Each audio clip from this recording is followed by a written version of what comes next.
It's the mom life. Hey everyone, welcome to another Living in the Moment with B. And Steph, I am back. Hello, guys. Hi, friends. Hello, good to see you, friend. We missed you. Thanks. Hello, hello. I am back for this week. I don't know. I'm sure I'm back, period. But as you can see, I'm in another new location. Well, this is actually my grandma's house, but Oh, you see? yes. See, she takes this real serious. She travels and still works, people. Like she Right? is I will find dedicated. a place. Well, speaking of traveling, so that kind of brings up how we came across today's topic. We took Maddie on a vacay to Bee's hometown, San Antonio, Woo! and woo, it was fun. She had a great time. We went to the Alamo, we went to the Riverwalk. It was really fun.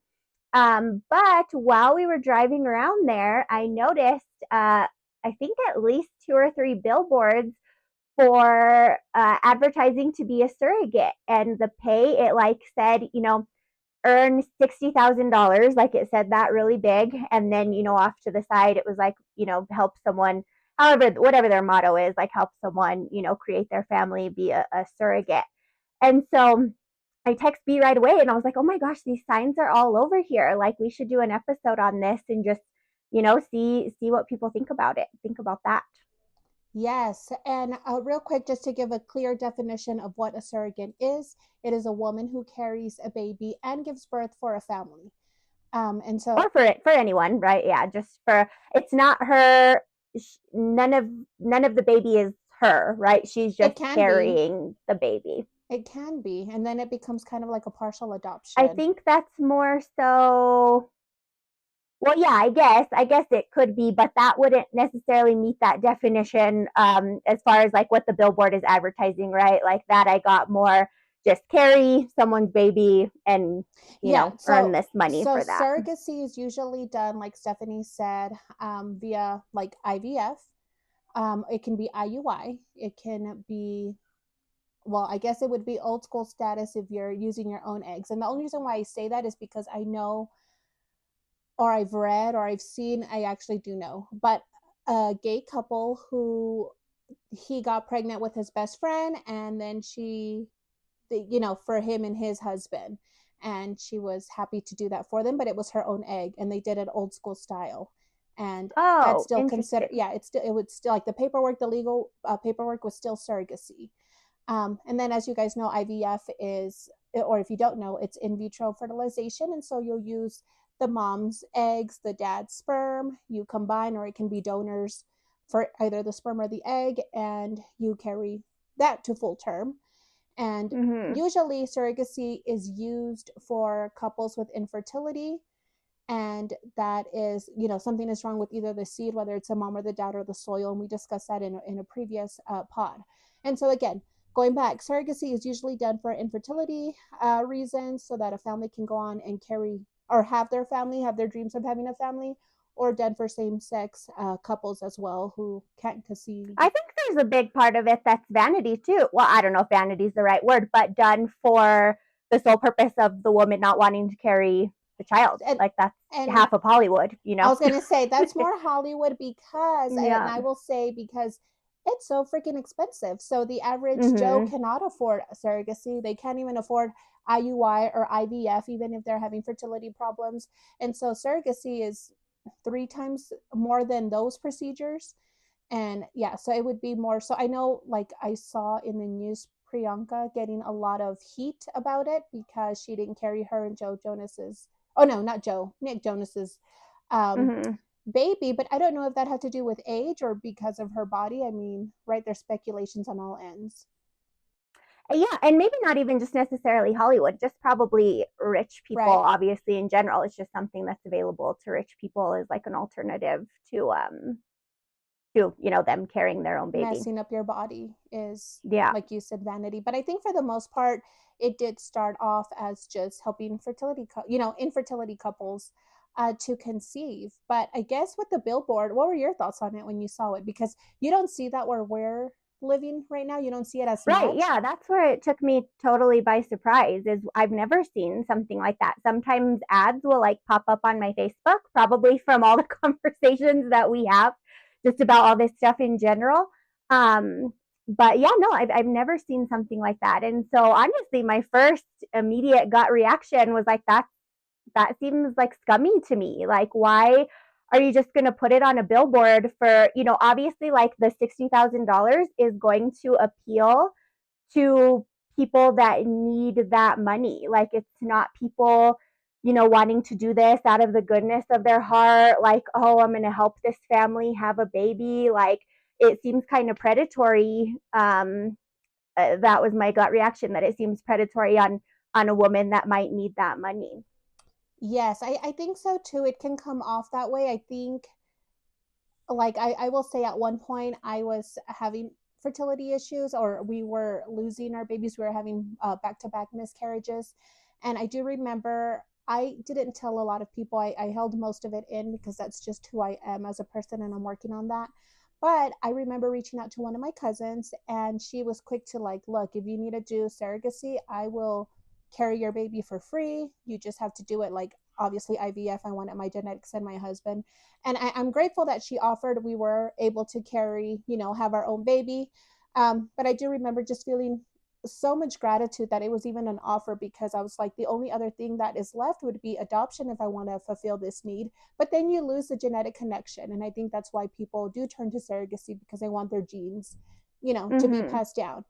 Um, but not everyone has someone that's going to volunteer, because Exactly. I was going to say, like, that's totally out of the goodness of her heart, like gut reaction. I will do this for you for free, no questions asked.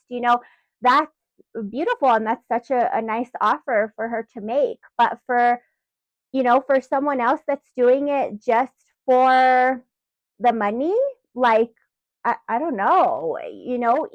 And then also, obviously, you just said someone that has gone through this, and I don't mean any disrespect to that couple at all, but my question would be for a friend that offers to donate her egg. I guess that it would partially be her, right? right. That's what you said.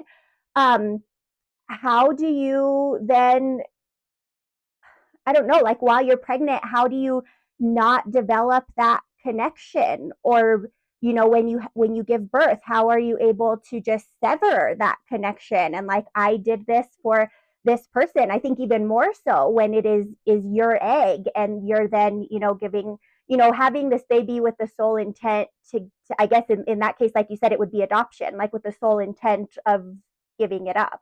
I don't know. I mean, I can't speak on that, right? I felt so connected with JJ, but because he was mine, he was my husband's. But I think, and you're right. I think maybe right now it's being looked at as a business, and so that's the negative outlook. But I think there's so much fertility problems, and I will harp on this until the day that it ends. I don't want to say that I die, because hopefully it doesn't go on forever.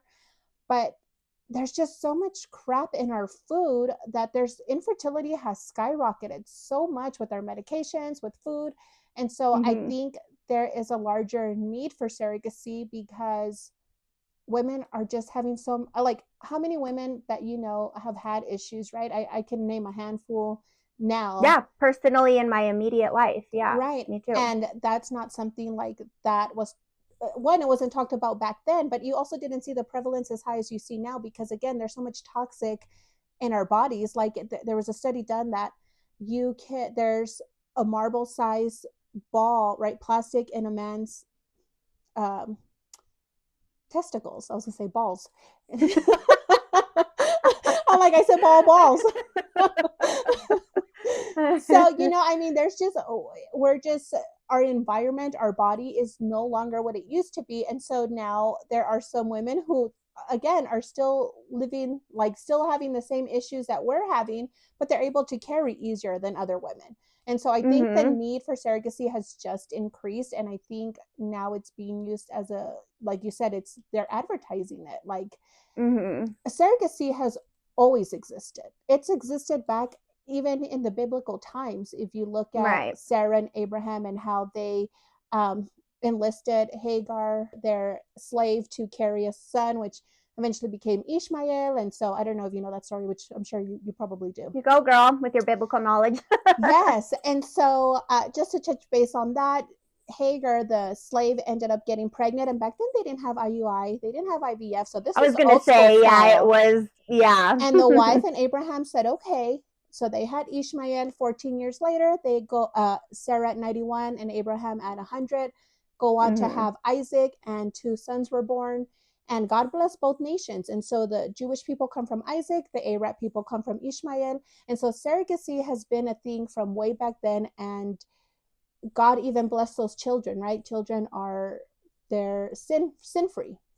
Oh, every child, yeah, Right. obviously, for sure. Hmm. But the difference now is that now you're getting paid, right? I mean, she was a slave, Hmm. so you can argue that she had no Exactly. Was it choice. like consensual? Yeah. Right, right. They enlisted her, meaning you had no choice. And then just to You're right. go back to that story, they ended up throwing her out, right? She gets banished out of the city. And so she's in the desert crying to God. And God says, don't worry, I'm going to bless your son too. And again, that's where the two great nations come from.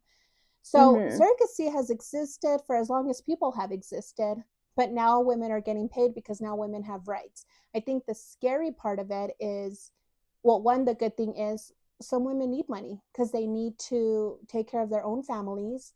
And so they kind of cut or sever that emotional connection to the baby that they're not related to. And I think one Hmm. big thing that they do is that they remove the baby from their arms the minute they're born, and so they don't even get to like bond, stare in their eyes, feed them. I mean, any of that. And then some families choose to keep the surrogate mother around and in their lives because it was precious.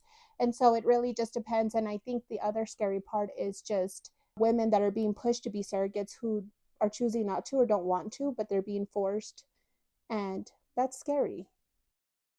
Yeah, and like how does that translate, like you said, like okay, they don't let them even hold the baby, after they've just carried them for 9 months. That in itself, whether it's your egg or not, sounds terrible. Like I don't know how, even if it's not your child, you don't form some sort of attachment. 9 months is a long time. Your body's changing. You still, you're going through all the symptoms, you have all the hormones, like none of that is different. So how does that then translate to those 9 months when the woman is carrying the baby? Like, are you just disconnected? And if so, how does that, who knows how that translates to maybe some sort of, I don't know, like emotional stunting maybe that the baby would have like later on. Has there been studies on all of that? I was That would be watching, my yeah, question. I was watching videos, and there is one woman that I ran across, and I can't tell you their names because I was just scrolling through different experiences to see kind of what the um, overall Just like consensus. opinions on Yeah. it. Yeah. And so the overall consensus was that one mother said it was hard and she felt emotionally connected to that child. And so she reached out to the family like 6 months later and wanted to see them. And they're like, no, because we're the parents. And so we're cutting you off. This Right. is a heterosexual family. And like, no, I'm the mom. And if we haven't decided if we're going to tell the child or not, and that's between them, right? And so she's like, no, absolutely not. But a majority Mhm. of women that I've seen give responses or have said that it just feels fulfilling because they know they're helping a family that otherwise couldn't have their own. And the child looks nothing like the surrogate mother. I will say, though, studies find that a mother that carries her child, because I had friends who were actually looking at a woman getting donor eggs, and she's like, he's still, the baby's gonna still have characteristics of my husband but not of me. And I'm like, wait, fun fact, the mother who carries a baby, some of her cells still go into the DNA, and so there's still a Mhm. little bit of you in that child even if it's a donor egg. And Mhm. so yeah, so a little bit does go into it, but most women that I was seeing, again, I was just going through TikTok and kind of just looking at responses, but they said that they just feel fulfilled because they enter this as a contractual agreement, knowing that they're not going to keep the baby. They don't have this time to fantasize about a life with this child. And they stay very close to the parents. The parents give them everything they need, including 12-week healing after the baby is born. So they still continue to give them funds, medical, because I think they also cover their insurance. And so, medical things, for that healing process. But a lot of them just say it just made me feel fulfilled, like I did something good for humanity, because these are great people, these are good people, I got to know them. And I made $60,000. Like, And I by the way, don't. and so, but you know what, I will say labor is the like, it's just such a scary time for a woman, because you're literally in limbo between life and death. And so Yeah. some compensation to me isn't bad, because surrogacy has always existed, except there was no compensation, you know? And so Right. now there is, and I think if you can look at it that way, it's like a business now. And so I mean, I like how you said it's a contract. In fact, before I came in here, I was talking to my grandma and my aunt about it, and my grandma said, a contract's a contract. Like that's, the word she used too. She's 94 years old. So she's been around and she's seen some things, and so I guess that's the way to look at it too. It's I can see it from both sides, I suppose. no, yeah, I definitely do. I do support surrogacy. I don't support women being exploited. And so that's a whole different topic. But women and mothers have always been exploited. Like I was looking at, because there's also people that will argue, well, if you can't have a baby, that's God saying you can't have a baby. Why don't you just adopt? And adoption is still not Scott's, like, Scott free. Like adoption can be a good and thing and a blessing for a lot of children that need homes. But then I was looking at like forced adoption that has been happening again for centuries. South America does it all the time. They're still doing it. Australia did forced adoption between the 1930s to the 1980s, and they were basically just taking children away from single young mothers who said, "Oh, you're not fit." And so they would take them away without permission and put them up for adoption, and then people around the country would adopt these kids. And the UK after World War II, they had over 200,000. Same situation. They were taken away from young moms and putting them up for adoption, and people from America or whoever were adopting these kids. And so adoption doesn't really, it's, It's horrific, yeah. And I mean, yeah, there's so much corruption in the world.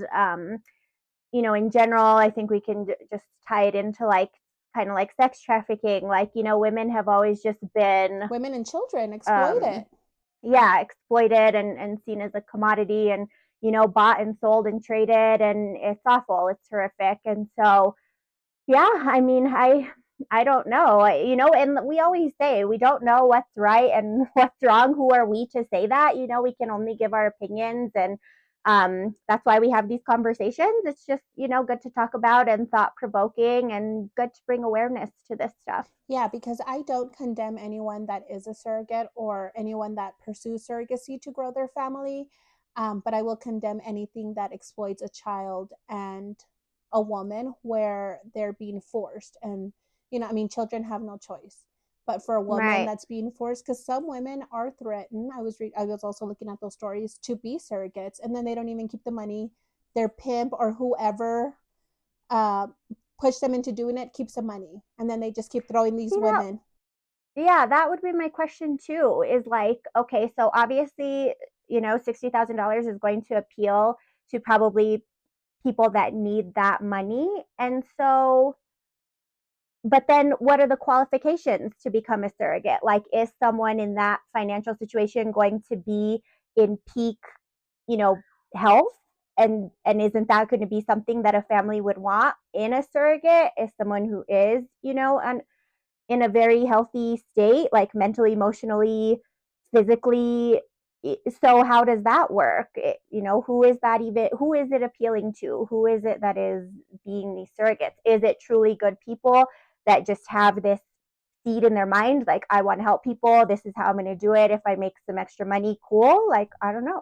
Yeah, I think because I like I said, we were having a hard time, so I kind of looked at all avenues. I looked at adoption, I looked at surrogacy when my cousin had offered, but it actually is like a strenuous process. They have to get a mental check, they have to get a physical, Right. they have to get drug tested, they have to look at their working history, to make sure they're not off the streets. They have to, Right. like, it was a very in-depth evaluation, and these are for people that you don't know. If it's someone they still do, because they don't want to get sued, so they still have like an investigating process. It's just not as in-depth.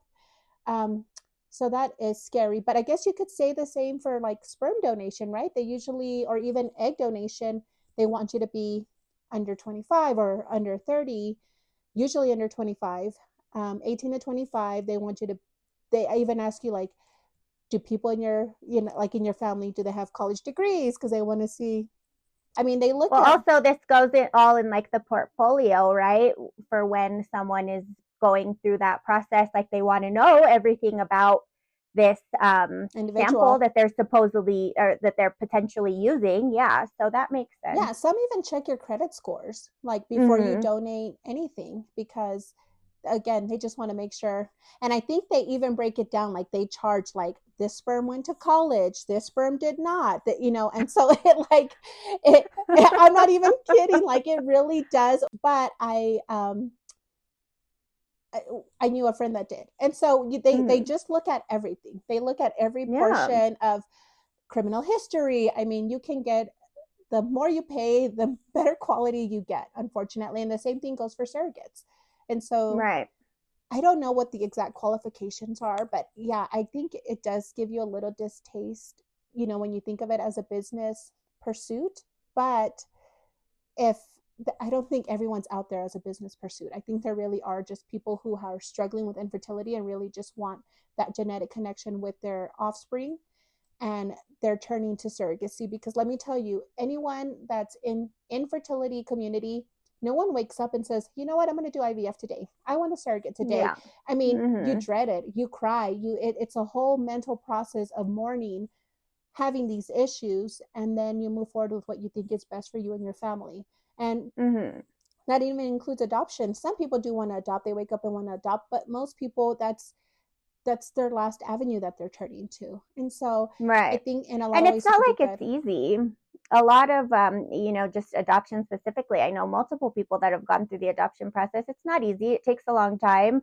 Going through the foster process is very difficult. Like, anyone that, like you said, goes through these avenues are prepared to, be strong and have to be resilient and have to, Yeah, resilient. really want to make this happen, whether it be having a baby of their own or adopting or whatever the case is. And exactly what you said, it comes from being heartbroken and almost desperate to resilience. And then you Mm-hmm. do fight to build your family. And it's unfortunate that we live in such a corrupted era where so there's infertility is skyrocketed, and not just for women, right? You're finding that a lot of these issues are actually coming from men.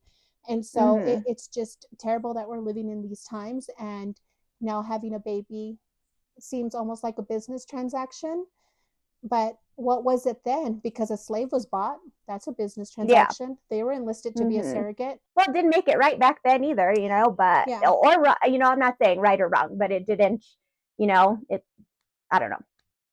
It's just something to think about, like we said. But how you said that, people just continue to unfortunately have these issues, and a lot of it due to environmental factors that we're exposed to every day. You actually just posted something on your story that what was it that they're changing the food products in public schools again, and it's less healthy, basically. Like, what was that story that you just posted? That It's the schools and they're losing funding for mm-hmm. getting organic food from local farmers, and they're going. That's what it was. Yeah, So it's not, it's getting worse. Like it's, just everything that you see is like it's getting worse. And so that can be disheartening too. And, it can be easy to look around and say that, everything's failing and everyone's having to turn to these alternate methods. But what do you do? I mean, you can just control what you can control, your own life, your own family, I guess. I yeah, don't we're know. all just trying to survive our era, right? We're all Yeah. just trying to make it through. I feel like every generation has things that they're having to deal We've with. talked about this. Yeah. That they've had to overcome. Yeah. And ours, unfortunately, has been, like you said, environmental factors affecting us as people. Like our insides were sicker, uh, period. Even the pharmaceutical industry is just horrendous. And that has affected our offspring because it's our body, Yeah. it's our temple, and it's affecting what we're bringing out of it. And so it's just affected us in so many ways, and it's sad. Yeah, it is. But yeah, so again, thank you guys for tuning in. If you have opinions on this, I always say this, but we would love, everyone else's opinion on this. Please comment below. A lot of people on TikTok are really good about starting conversations with us. So you can find us on TikTok, Instagram, And YouTube, Apple Podcast. I missed 1 week and I already forget like what we say and get back to work, girl. Apple Podcasts, YouTube, Spotify. Please continue to stream and watch us and join the conversation. And we appreciate you guys listening, and we will see you next week. Bye. Bye. Living in the moment, it's the mom life.